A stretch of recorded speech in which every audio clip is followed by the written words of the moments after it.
CBSE class 10th artificial intelligence के computer vision के video tutorial में आपका स्वागत है।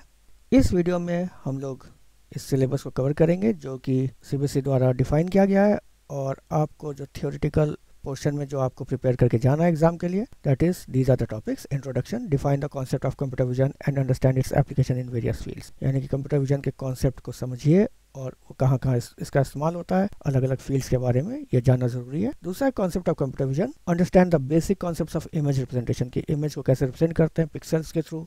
फीचर एक्सट्रैक्शन, फीचर एक्सट्रैक्शन मतलब होता है, ये बहुत इंपॉर्टेंट क्वेश्चन भी बनता है कई बार, that what is feature extraction. तो फीचर एक्सट्रैक्शन मतलब है कि एआई सिस्टम को जिस डाटा में से जो खास पॉइंट पे फोकस करना है और उस पॉइंट को उठा के जब एनालाइज करके वो प्रोसेसिंग करके जो आउटपुट देता है, तो वो जो खास पॉइंट्स होते हैं, जो फीचर उसको उठा के काम करना है, that is called feature extraction. जैसे अगर कोई फेस देख रहा है, कोई कैमरा, एआई एनेबल्ड कैमरा, तो उसमें से उस फेस में से किस पॉइंट में वो फोकस करेगा और उस पॉइंट की डाटा को वो लेगा, और जब उसका हो सकता है कि डिस्टेंस, लेंथ, हाइट, ये सब चीज़ें जो मेज़र करके वो जो निकालता है, आइज़ का कलर, आइज़ का शेप, तो ये सब जो डाटा उठा के वो पहचान करेगा कि ये किसका इमेज है, तो this is called feature extraction. तो जो भी उसको डाटा दिया जा रहा है उसमें से खास पॉइंट को एक्सट्रैक्ट करने को बोलते हैं फीचर एक्सट्रैक्शन, और इसी फीचर एक्सट्रैक्शन करने के बाद एआई सिस्टम उस पर काम करता है।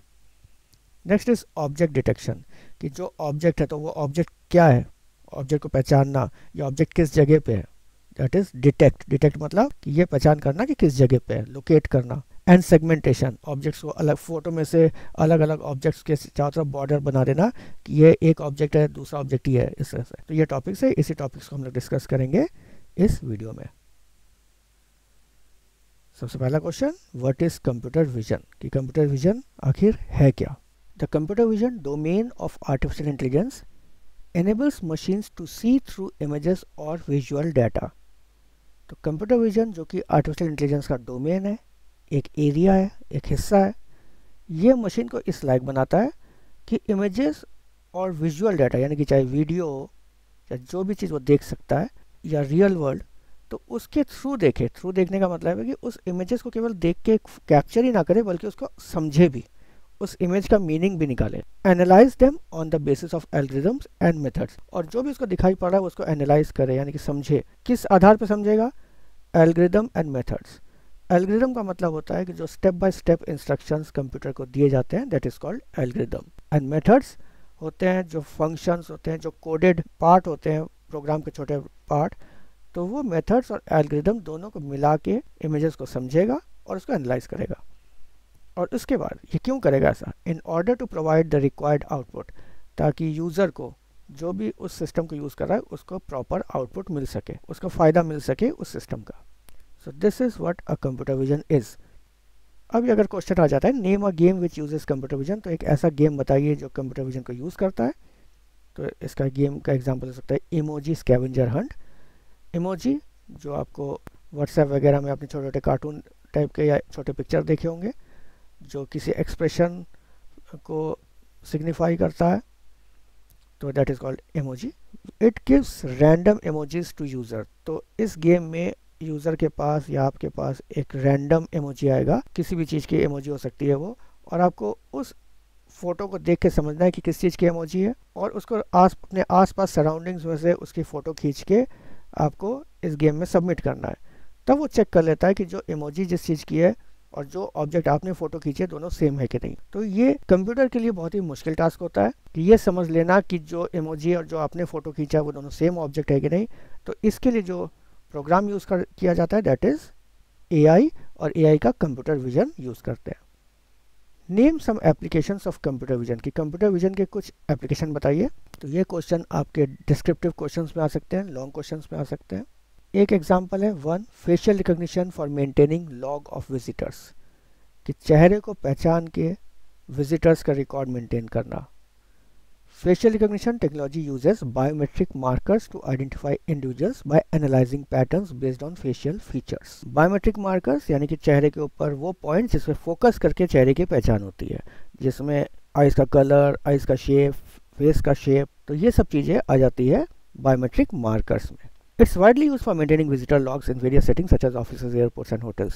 तो ऑफिसेज, एयरपोर्ट्स और होटल में जो विजिटर्स आ रहे हैं उनका अटेंडेंस लगाने के लिए और उनके बारे में इंफॉर्मेशन स्टोर करने के लिए इसका यूज किया जाता है। By accurately identifying individuals it enhances security measures and streamlines visitor management process. ये एक प्रकार से सिक्योरिटी को बढ़ा देता है, एनहांस करता है and streamlines visitor management process. तो स्ट्रीमलाइंस मतलब होता है कि बिल्कुल फ्लो में ले आना, तो जिसमें अब लंबी लंबी लाइन में लोग वेट नहीं करेंगे बल्कि सीधा आएंगे, कैमरे के सामने आए और उनका अटेंडेंस तुरंत मार्क हो गया, और अगर वो पहचान नहीं हुई तो उसने बता दिया कि सॉरी नॉट रिकॉग्नाइज और एक अलार्म रेज कर दिया। Second, facial recognition for marking attendance in school. तो स्कूल में भी अटेंडेंस मार्क करने के लिए इसका इस्तेमाल कर सकते हैं। AI based attendance system in school automate the process of marking attendance.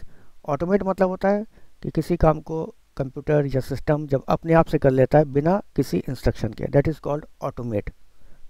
तो इस प्रोसेस को ये ऑटोमेट कर देता है बाय यूजिंग फेशियल रिकॉग्निशन और अदर बायोमेट्रिक टेक्निक्स।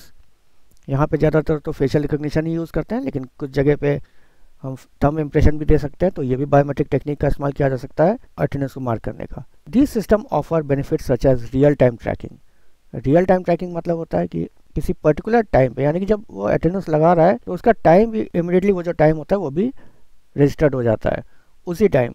तो घड़ी देख के अटेंडेंस अलग से मार्क करने की जरूरत नहीं पड़ती है। तो रियल टाइम ट्रैकिंग होती है और इसमें मैनुअल एरर, जो यूज़र अगर खुद इस काम को कर रहा है तो उससे जो गलतियां हो सकती है तो सिस्टम के थ्रू ये गलतियां हट जाती है। एंड इम्प्रूविंग ओवरऑल एफिशिएंसी, इस सिस्टम की टोटल एफिशिएंसी या इस सिस्टम के जो काम करने का तरीका ये सब बेटर हो जाता है in attendance management. Third is face filters. तो आपने देखा ही होगा कि कुछ ऐसे ऐप्स होते हैं जिसमें हम लोग के चेहरे के ऊपर अलग अलग आइटम्स या दूसरे जानवरों के कान, नाक लग जाते हैं, that is called phase filter. यहाँ पे भी कंप्यूटर विजन यूज़ होता है। कंप्यूटर विजन के थ्रू ये समझ में आता है कि कहाँ पे नाक है, कहाँ पे कौन से ऑब्जेक्ट को फिट करना है। Face filters are digital overlays. तो फेस फिल्टर डिजिटल ओवरलेज होते हैं। डिजिटल ओवरलेज मतलब कि कंप्यूटर या ग्राफिक के द्वारा बनाई गई कोई चीज़ जो आपके चेहरे के ऊपर आ जाए। Applied to facial images in real time. तो जिस वक्त आपका चेहरा दिख रहा है उसी वक्त, ऐसा नहीं कि हमने पहले फ़ोटो खींच लिया बाद में एडिटिंग करके उसको लगाया, that will not be an AI.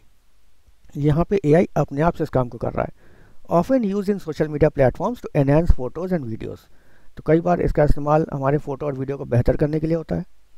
AI algorithms analyze facial features and movements to overlay digital effects seamlessly.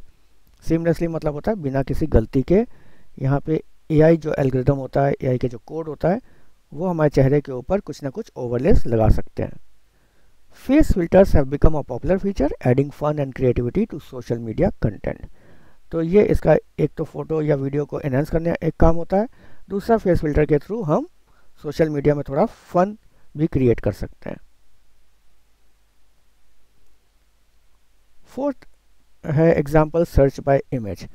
आपने देखा होगा गूगल में ये ऑप्शन भी होता है कि आपको अगर कोई इमेज ढूंढनी है तो या तो आप टाइप करते हैं, लेकिन अगर आपके पास कोई इमेज है और उस इमेज के बारे में जानना चाहते हैं तो आप उस इमेज को अपलोड करके उस इमेज के बारे में जान सकते हैं, या उससे मिलते जुलते इमेज आपको वो दिखाता है। तो सर्च बाय इमेज में भी जैसे हमने लेफ्ट साइड में एक फ़ोटो अपलोड किया है, इस फोटो को देख के इससे मिलते जुलते उसने कई फ़ोटोज़ राइट साइड में निकाल दिया है। Google search by image feature allows user to search for similar or related image by uploading an image or providing its URL। तो हम यहाँ पे इमेज दे सकते हैं, इमेज के जो एड्रेस होता है उसको भी यहाँ पे दे सकते हैं। AI algorithms analyze the visual content of images, enabling accurate search result based on visual similarities। तो ये देखता है कि जो AI का जो एल्गोरिथम होता है, देखता है कि जो भी इमेज है और उससे मिलते जुलते विजुअल सिमिलरिटीज़ जिसमें भी होगा, उन सब इमेजेस को एक ग्रुप बना के आपको दिखाता है। This feature is useful for identifying objects, finding product information and discovering visually similar images। तो इसके 3 यूज़ हैं। जो भी ऑब्जेक्ट है हम उसको पहचान नहीं कर पा रहे कि आखिर है क्या, तो हमने उसको गूगल में अपलोड किया, गूगल ने उसके बारे में हमें इन्फॉर्मेशन दी, तो हमने उस ऑब्जेक्ट को आइडेंटिफाई कर लिया। तो ये गूगल भी हो सकता है, और भी कोई ऐप्स हो सकते हैं, और भी कोई वेबसाइट हो सकती है जहाँ पे हमारे ऑब्जेक्ट्स आइडेंटिफाई किए जा सकते हैं। फाइंडिंग प्रोडक्ट इन्फॉर्मेशन, तो किसी प्रोडक्ट के बारे में इन्फॉर्मेशन जानना हो तब हम इसको कर सकते हैं। And discovering visually similar images, कि ऐसे ही मिलते जुलते अगर हमें और फोटोज़ की रिक्वायरमेंट हो तो हम यहाँ पे भी इसका यूज़ कर सकते हैं। अगला यूज़ देखते हैं। Fifth, self driving cars. तो सेल्फ ड्राइविंग कार्स यानी वो गाड़ियाँ जिसमें ड्राइवर की रिक्वायरमेंट नहीं होती है और अपने आप से गाड़ी चलती है। यूटिलाइज AI टेक्नोलॉजीज, तो ये भी AI टेक्नोलॉजी का इस्तेमाल करते हैं, such as sensors, cameras and machine learning algorithms to navigate roads autonomously. तो ये सेंसर, कैमरा और मशीन लर्निंग एल्गोरिथम का इस्तेमाल करते हैं। मशीन लर्निंग एल्गोरिथम मतलब होता है कि ऐसा प्रोग्राम जो काम कर करके सीखे, तो जितनी गाड़ी चलेगी या उसको ट्रेन किया जाएगा वो उतना बेहतर होता जाएगा। To navigate roads autonomously, navigate मतलब होता है सड़क पे चलना, एक जगह से दूसरी जगह जाना, और ऑटोनोमसली मतलब होता है बिना किसी यूज़र की मदद से, बिना किसी ह्यूमन की मदद से, दैट इज़ कॉल्ड ऑटोनोमस। तो ऑटोनोमसली ये चल सकता है। These vehicles can perceive their environment, तो ये जो व्हीकल होते हैं वो आसपास के एनवायरनमेंट को समझ सकते हैं, make decisions and operate safely without human intervention, तो ह्यूमन के असिस्टेंस के बगैर, ह्यूमन के इंस्ट्रक्शन के बगैर ये मशीन या ये गाड़ी चल पाएगी with the help of computer vision. The development of self-driving car has the potential to transform transportation, making it safer, more efficient and accessible. तो जैसे जैसे सेल्फ ड्राइविंग कार्स और डेवलप होंगे तो हम लोग के ट्रांसपोर्टेशन है वो और बेटर हो जाएगा, वो सेफ़ हो जाएगा और एफिशिएंट लोगों से, क्योंकि हमें पता है कि कंप्यूटर जो होता है वो ह्यूमन बीइंग से बेटर होता है काम करने में, तो कई मामले में बेटर हो सकता है। और जितना ज़्यादा ये ट्रेंड हो जाएगा तो उतनी गलतियाँ ये कम करेगा, तो रोड सेफ़ हो जाएंगे एंड एक्सेसिबल। तो जब ये, जैसे आजकल हम लोग के हर लोगों के पास AI का कोई ना कोई डिवाइस है, वो एक्सेसिबल हो गया। एक्सेसिबल मतलब होता है सबके पहुंच में होना, तो आगे चल के सेल्फ ड्राइविंग कार्स भी हो सकता है कि बहुत एक्सेसिबल हो जाए। The next use of computer vision is in medical imaging. AI powered medical imaging tools analyse medical images, तो जो एक्सरे होते हैं, जो CT स्कैन्स होते हैं, उनको ये एनालाइज कर सकता है। MRI स्कैन्स, ये सब एनालाइज करके डायरेक्ट रिपोर्ट डॉक्टर को हेल्प कर सकता है कि ये चीज़ें दिखाई पड़ रही है। So medical images such as MRI scans, CT scans and X-rays to assist healthcare. It doesn't only create and analyze images but also become an assistant and helps doctor with their interpretation. तो ये केवल analyse ही नहीं करता है बल्कि ये doctor को assist कर रहा है, और डॉक्टर ने क्या इंटरप्रिटेशन लगाया, डॉक्टर ने उसका क्या मतलब निकाला है, वो उसको भी एनालाइज करके बताएगा कि डॉक्टर और उसके व्यूज़ में कितने मैचिंग हो रही है या कितना कॉन्ट्राडिक्ट हो रहा है, कितने अलग अलग हैं या सही एक ही जैसा सोच रहे हैं। The application is use to read and convert 2D scan images into interactive 3D models. AI के सिस्टम के थ्रू ये भी हो सकता है कि जो 2D इमेज है उसको वो 3D में मॉडल में बदल दे, और फिर वो उसको स्कैन करके पता चल सकता है कि कोई चीज़ कितनी गहराई में है, कोई चीज़ कितनी लार्ज है, तो उसको 3D मॉडल में जब वो चीज़ को देखी जाएगी तो वो और अच्छी तरह समझ में आएगा। That enable medical professionals to gain a detailed understanding of a patient's health condition, तो पेशेंट की जो हेल्थ है उसकी कंडीशन को वो बहुत बारीकी से समझ पाएंगे, detailed understanding. Next question, identify the application and tell which domain is used in this. तो अब आपके सामने कुछ एप्लीकेशन या कुछ हिंट आएगा जिससे आपको आइडेंटिफाई करना है कि कौन सा प्रोग्राम है और इस प्रोग्राम में कौन सा डोमेन, यानी कि AI के 3 डोमेन्स होते हैं, इसके कौन सा डोमेन यूज़ किया जा रहा है, और ये उसका लोगो है। तो आपको पहचानना है कि ये लोगो किस एप्लीकेशन से रिलेट है। The answer is Google translate app. जो ये ऐप होता है जो किसी भी चीज़ को ट्रांसलेट कर सकता है। आप इसका कौन सा डोमेन बताएंगे? Yes, natural language processing. Data science भी एक पार्ट है, NLP क्योंकि ट्रांसलेशन कर रहा है, लेकिन साथ ही साथ ये कंप्यूटर विजन का भी यूज़ करता है। कैसे? It uses optical character recognition to see the image and augmented reality to overlay and accurate translation. This is a convenient tool that uses computer vision. तो यहाँ पे जो भी चीज़ उसके सामने आ रही तो वो कुछ अक्षर लिखे होंगे, लेटर्स लिखे होंगे, हो सकता है किसी दूसरे भाषा में लिखा हो, तो अब वो उन कैरेक्टर को रिकॉग्नाइज करेगा, देख के रिकॉग्नाइज करेगा कि ये कौन सी भाषा से मैच कर रहा है, फिर वो उसको समझेगा। इसके लिए NLP बैकग्राउंड में यूज़ होगा, और फिर क्योंकि उसको देख के उसको समझना है लेटर्स कौन सी भाषा का है, तो फिर वो वहाँ पे उसके सामने क्या करेगा, उसका ट्रांसलेशन को लगा देगा। और ट्रांसलेशन जो किसी भी इमेज के ऊपर या किसी भी वीडियो के ऊपर किसी चीज़ ओवरले उसको जब हम लगाते हैं तो ये हो जाता है ऑगमेंटेड रियलिटी का पार्ट। ऑगमेंटेड रियलिटी मतलब जो आपको आसपास चीज़ें नज़र आ रही हैं, दैट इज़ रियलिटी। उसी चीज़ को अगर कोई चीज़ बढ़ा दे रहा है then it becomes augmented. Augmented मतलब होता है बढ़ाना। Okay, it uses optical character recognition. Optical मतलब देखना और कैरेक्टर को रिकॉग्नाइज करना, to see the image and augmented reality to overlay and accurate translation. तो उसका जो भी ट्रांसलेशन होगा, जो भी चीज़ लिखी होगी उसके ऊपर आ जाएगा। So this is a convenient tool that uses computer vision. तो ये एक प्रकार का टूल है जो ट्रांसलेशन करने का काम करता है और ये कंप्यूटर विजन का यूज़ करता है और साथ ही साथ NLP। What are the two categories of task application based on computer vision has to performed?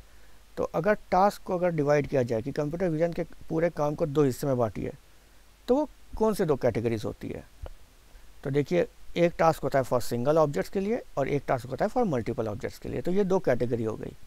अब कोई भी इमेज उसके सामने आ रहा है तो सिंगल ऑब्जेक्ट्स में वो क्लासिफिकेशन करेगा या क्लासिफिकेशन प्लस लोकलाइजेशन करेगा। क्लासिफिकेशन मतलब कि बताना कि ये इस कैटेगरी को बिलोंग करता है ए को या बाकी बी को बिलोंग करता है, तो कौन सी कैटेगरी, दैट इज़ क्लासिफिकेशन।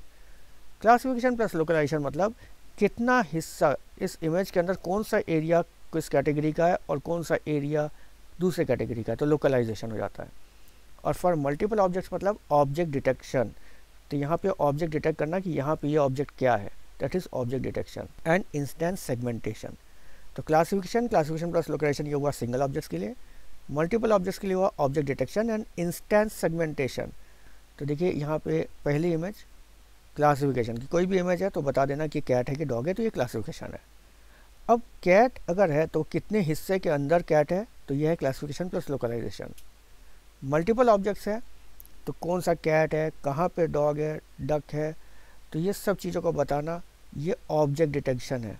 तो देखिए जैसे जैसे लेवल बढ़ता जा रहा है इसकी कॉम्प्लेक्सिटी बढ़ती जा रही है। सबसे पहला वाला भी बहुत मुश्किल है, लेकिन सेकेंड वाले के कंपेरिजन में देखेंगे तो पहला वाला ईजी है। तो थर्ड इज़ ऑब्जेक्ट डिटेक्शन, कि बताना कि इस एरिया के अंदर यहाँ पे एक तरीके से लोकलाइजेशन भी हो रहा है।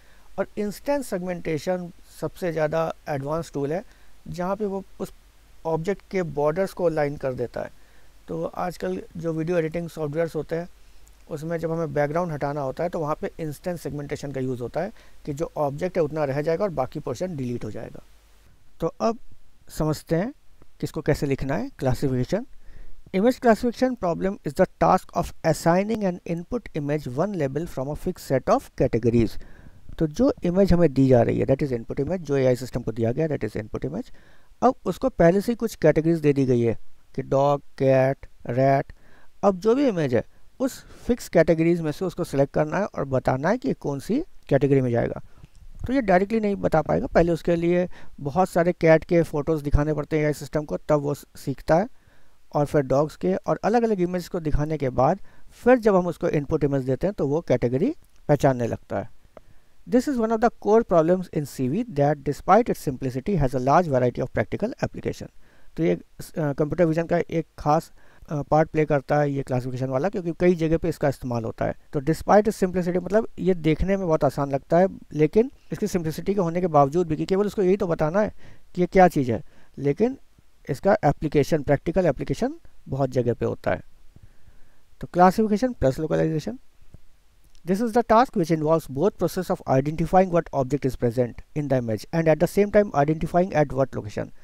तो क्लासिफिकेशन प्लस लोकलाइजेशन में ये ऑब्जेक्ट को पहचान भी रहा है, साथ ही साथ उसको ये भी बताना है कि वो जो ऑब्जेक्ट है वो किस लोकेशन में है, that object is present in that image.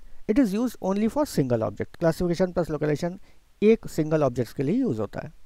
Now coming to multiple objects, object detection is the process of finding instances of real world objects such as faces, bicycles and buildings in image or videos। तो जो self driving cars होते हैं उसमें भी इसका use होता है कि आसपास जो चीज़ें दिखाई पड़ रही है वो कौन सी चीज़ है, किस चीज़ के लिए उसको रुकना है, किस चीज़ को उसको क्रॉस कर जाना है, ये ऑब्जेक्ट डिटेक्शन समझाएगा। तो finding instances of real world object, finding instance मतलब कि जो रियल वर्ल्ड ऑब्जेक्ट्स है उसके एग्जाम्पल्स आसपास ये सर्च करेगा, such as faces, bicycles, buildings in image और videos. Object detection algorithm typically use extracted features and learning algorithms recognize instances of an object category. तो ये क्या यूज़ कर रहा है?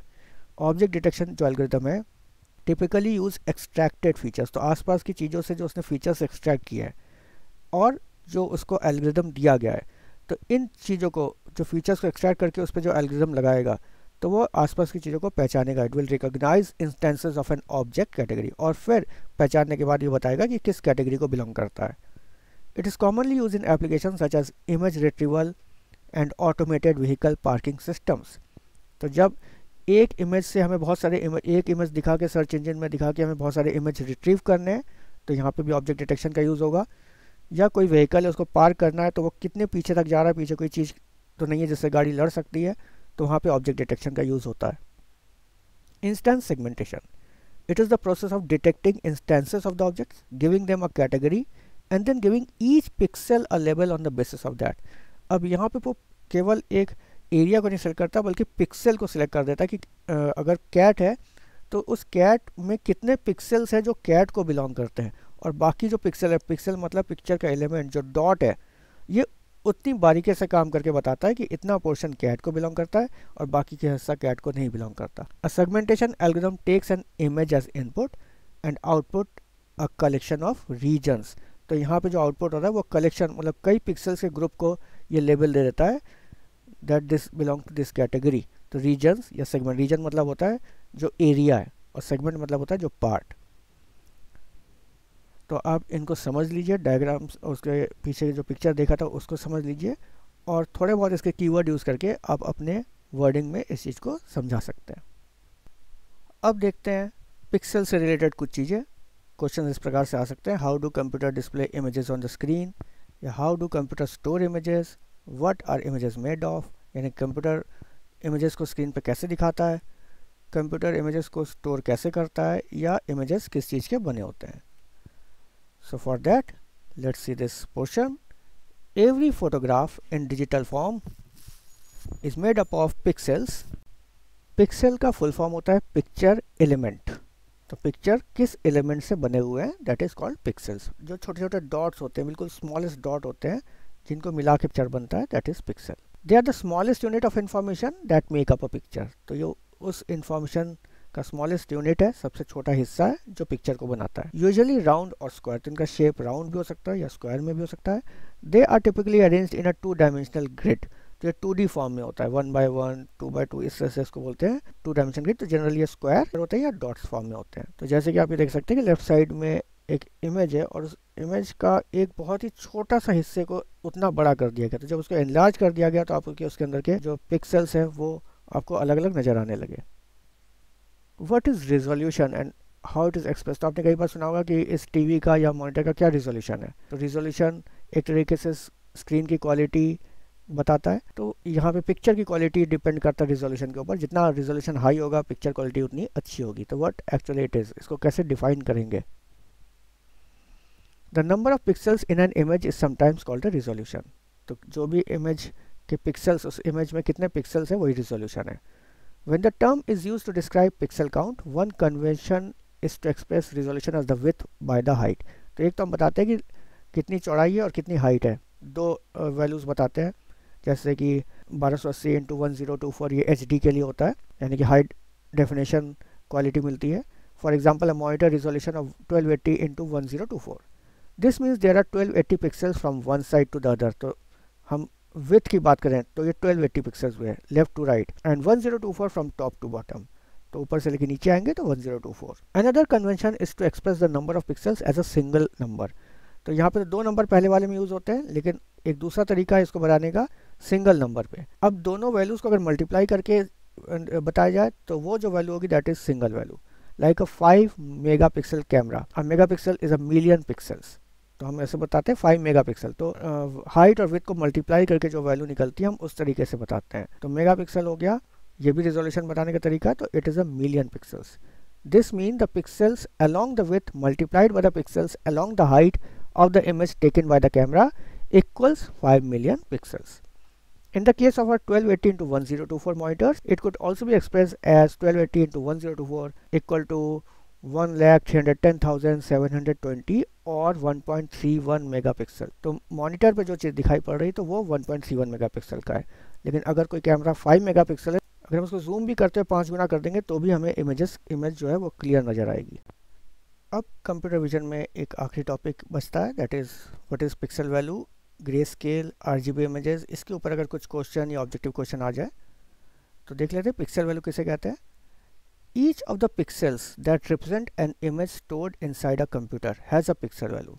तो अभी उन्होंने पिक्सल की बात की थी, तो जितने भी पिक्सल होते हैं उनकी एक वैल्यू होती है, उसी वैल्यू से उनका ब्राइटनेस और कलर पता चलता है। तो जो हमें कलर दिखाई पड़ता है वो because of its pixel value. तो सबकी एक पिक्सल वैल्यू होती है विच describe how bright that pixel is, कि वो पिक्सल कितना ब्राइट है, कितना चमकदार है। एंड और what colour it should be, ऐसा भी हो सकता है कि उस पर कौन सा कलर उस पर है उस पिक्सल के ऊपर, और वो जो कलर है उसका कितनी इंटेंसिटी है, कितना डार्क कलर है। The most common pixel format is the byte image. तो जो सबसे स्मॉलेस्ट फॉर्मेट होता है वो बाइट होता है। बाइट क्या होता है, 8 बिट्स। 8 बिट्स, एक बिट जो 1 बिट होता है या तो वो 0 स्टोर करता है 1 स्टोर करता है, और जब हम 8 बिट्स करते हैं तो 8 बिट्स में क्या होंगे, 8 डिफरेंट डिजिट्स स्टोर होंगे, और ये डिजिट मिलके वो एक नंबर को रिप्रेजेंट करता है। 8 डिजिट्स मिलके बाइनरी, 8 बाइनरी डिजिट्स मिलके एक डेसिमल नंबर को रिप्रेजेंट करता है, और इसकी रेंज 0 से लेके 255 तक हो सकती है। So where this number is stored as an 8-bit integer giving a range of possible values from 0 to 255। तो 1 बाइट के अंदर या तो स्मॉलेस्ट वैल्यू होगी 0 या मैक्सिमम वैल्यू होगी 255 या इनके बीच की कोई भी वैल्यू हो सकती है। Typically 0 is to be taken as no color or black and 255 is taken to be full color or white। तो 0 मतलब है कि उसका कलर होगा ब्लैक, और फुल कलर सारे कलर मिलके होंगे तो दैट इज कॉल्ड वाइट। तो ये बनाता है 255। Grey scale image are images which have a range of shades of gray without apparent color। अब ग्रे स्केल इमेजेस के ऊपर कोई भी कलर नहीं होता, केवल उसकी ब्राइटनेस की वैल्यू होती है। जैसे नॉर्मल पिक्सल की बात करें, नॉर्मल पिक्सल में दो वैल्यूज़ होती है, एक तो ब्राइटनेस और दूसरा कलर कॉम्बिनेशन। तो जैसे रेड हुआ तो वो कितना डार्क रेड होगा तो उसकी ब्राइटनेस डिपेंड करता है। लेकिन ग्रे स्केल जो होता है उसके केवल दो ही कलर होते हैं, 0 दैट इज़ 0 और 255, और उसी 255 क्या होगा, वाइट हो जाएगा, और 0 होगा ब्लैक। तो अब इसके बीच की जो ब्राइटनेस को जब हम बढ़ाएंगे घटाएंगे, तो अगर वाइट की ब्राइटनेस पूरी घटा देते हैं तो बन जाता है ब्लैक, और वाइट की ब्राइटनेस को बढ़ाते चलते हैं तो ग्रे से ये वाइट की तरफ जाता है। The darkest possible shade is black which is the total absence of colour और 0 value of pixel. The lightest possible shade is white which is the total presence of colour और 255 value of pixel.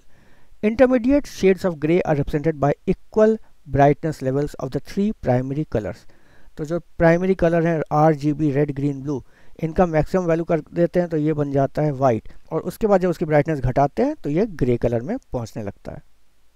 RGB image, all the images that we see around are coloured images. तो जितने भी images हम अपने चारों तरफ देखते हैं वो कलर्ड होते हैं। These images are made up of 3 primary colours, red, green and blue. All the colors that are present can be made by combining different intensities of red, green and blue। तो जितने भी colour हमें बनाने हैं वो RGB का use करके हम उन सारे कलर को बना सकते हैं जो भी हमें नज़र आता है। केवल हमें उनकी इंटेंसिटी, यानी कि रेड है तो कितना डार्क होगा या कितना लाइट होगा, इसको जब हम कंट्रोल करते हैं तो इन तीनों के कॉम्बिनेशन से अलग अलग कलर बनते हैं। तो आपके कंप्यूटर विजन के सिलेबस के हिसाब से इतना ही टॉपिक अभी आपको प्रिपेयर करना है। आप यहाँ से पढ़ सकते हैं, और CBSE का साइट में उसका PDF भी है, आप उसको भी पढ़ लीजिएगा। क्योंकि अभी क्वेश्चन बैंक था नहीं तो आप क्वेश्चन बैंक की जगह पे आप इन वीडियोस का यूज़ कर सकते हैं, और बाकी जो क्वेश्चन बैंक्स है उनको ज़रूर पढ़िएगा। Okay, that's all, thank you, all the best.